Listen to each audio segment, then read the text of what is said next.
Feliz Dia das Professoras!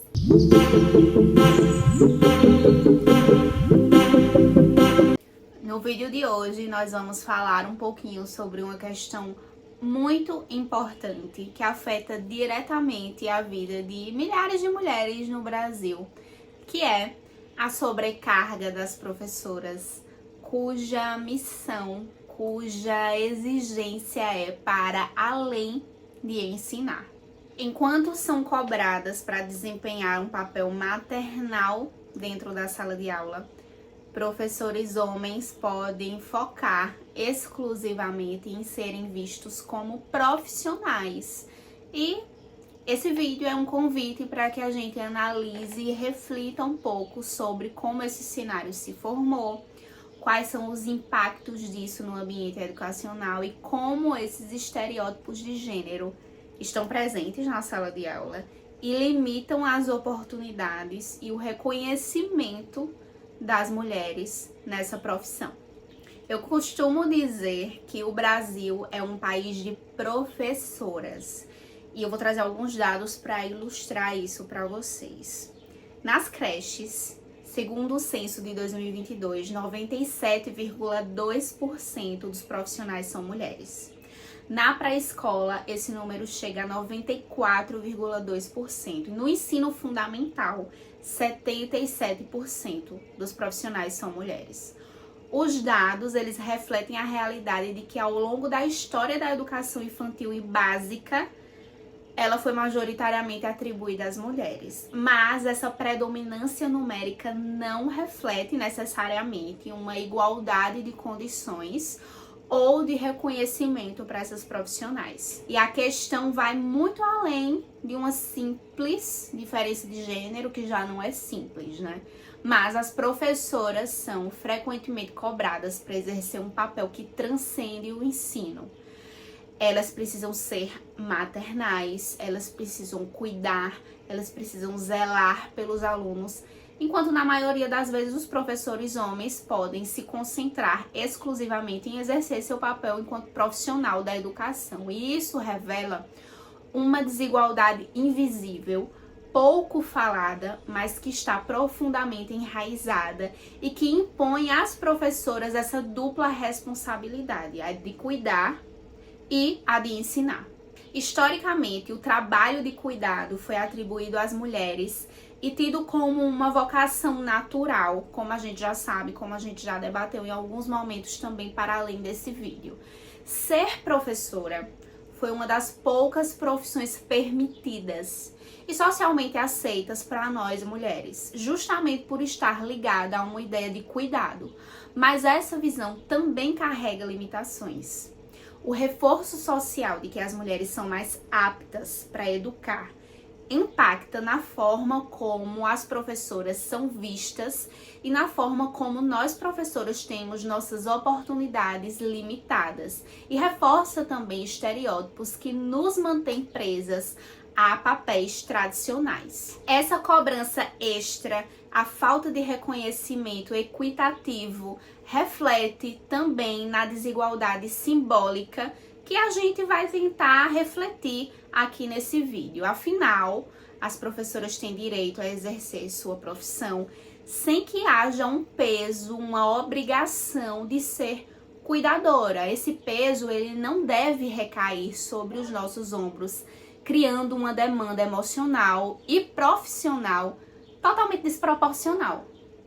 É muito importante que nós pensemos sobre isso, que a gente consiga refletir sobre isso e sobre como a sociedade construiu o imaginário que vincula a relação, a figura da mulher ao papel de cuidadora.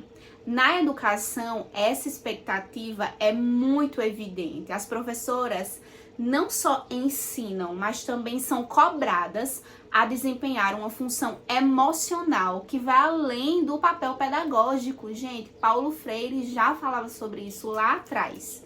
Esse fenômeno é fruto de uma visão patriarcal e histórica que associa as mulheres ao espaço privado e ao cuidado doméstico. Esse contexto reflete uma série de desafios.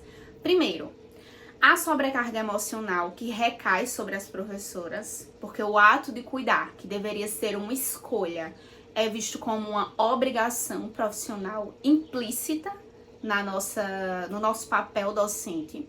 Isso se manifesta no cotidiano escolar quando as professoras são constantemente convocadas a resolver conflitos, acolher estudantes, lidar com problemas familiares, atividades que ultrapassam suas funções de ensino. Enquanto isso, os professores homens são percebidos como figuras de autoridade, cuja responsabilidade é apenas garantir o aprendizado formal. Como eu disse, Paulo Freire já alertava sobre isso no seu livro Professora Sim, Tia Não.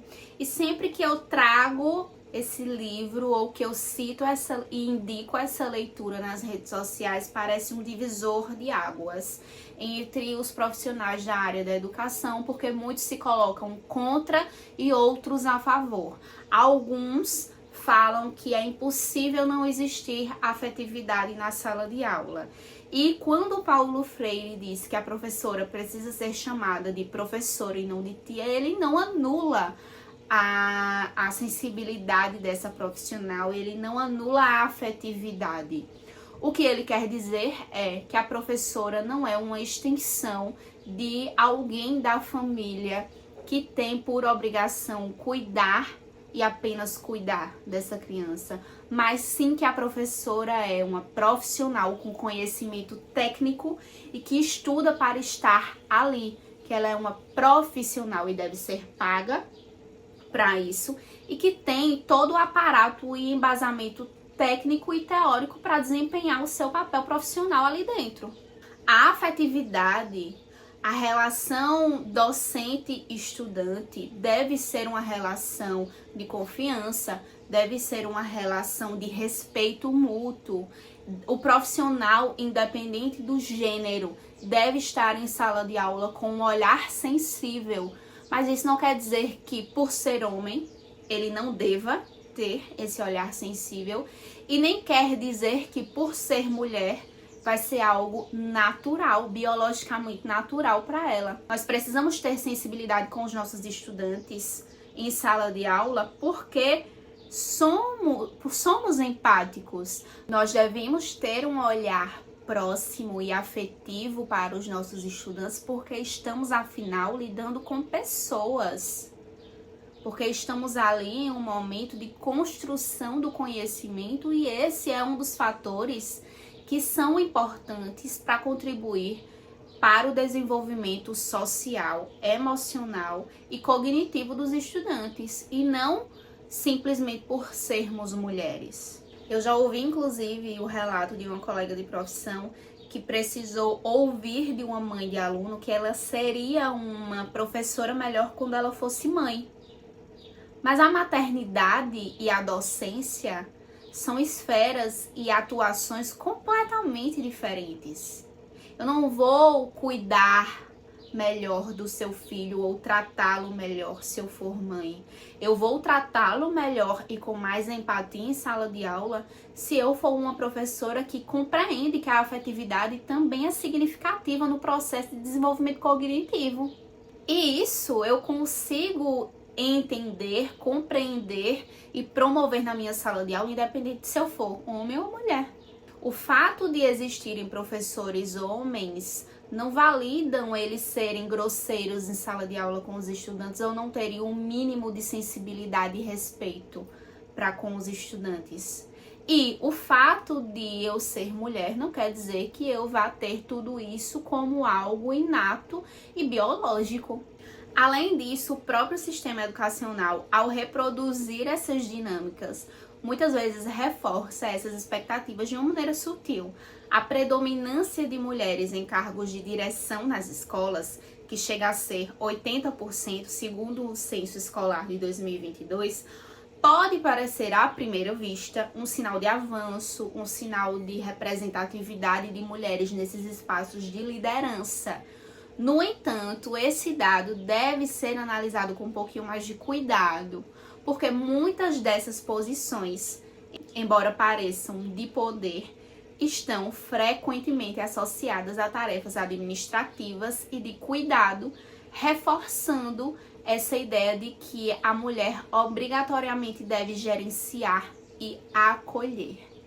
Em contrapartida, os homens costumam ocupar cargos de maior prestígio ou liderança em esferas de decisão que não exigem envolvimento com essa dimensão afetiva. Outro ponto relevante é a disparidade salarial e a desvalorização da carreira docente como um todo, que afeta majoritariamente as mulheres. Afinal, se a maior parte das profissionais são mulheres, nós estamos diretamente afetadas também quanto à desigualdade salarial, porque apesar de sermos maioria nas creches, nas escolas de educação básica, nós enfrentamos a precarização do trabalho e muitas vezes salários inferiores aos dos homens em funções equivalentes.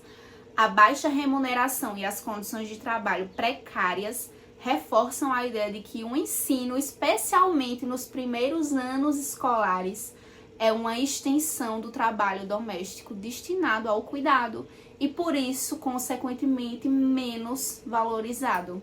É interessante quando a gente vai analisar na carreira docente a diferença de valorização e a diferença salarial entre professoras que estão na educação infantil, nos anos iniciais da educação básica, que são os anos primordiais para o desenvolvimento cognitivo, social e emocional das crianças, e para, por exemplo, o ensino superior. A presença de professores homens no ensino superior é muito maior do que no ensino de educação básica. Os salários também são extremamente diferentes e a valorização profissional, o prestígio que existe na nossa sociedade também é totalmente diferente. O respeito que as pessoas têm e demonstram entre uma professora, por exemplo, dos anos iniciais da educação básica, por exemplo, é totalmente diferente da postura que as pessoas têm quando estão frente a frente com um professor universitário. E, principalmente, a cobrança, as exigências.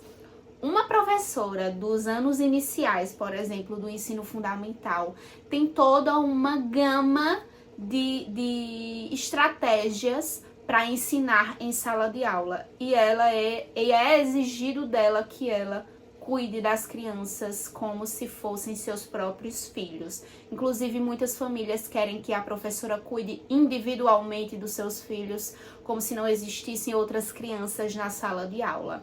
Já no ensino superior, às vezes o professor não tem o mínimo de didática, não tem nenhuma consciência ou tato afetivo em sala de aula, não tem empatia pelos estudantes e muitas vezes não tem uma comunicação assertiva em sala de aula e mesmo assim ele é colocado como um grande profissional, como um exemplo a ser seguido e um exemplo de professor.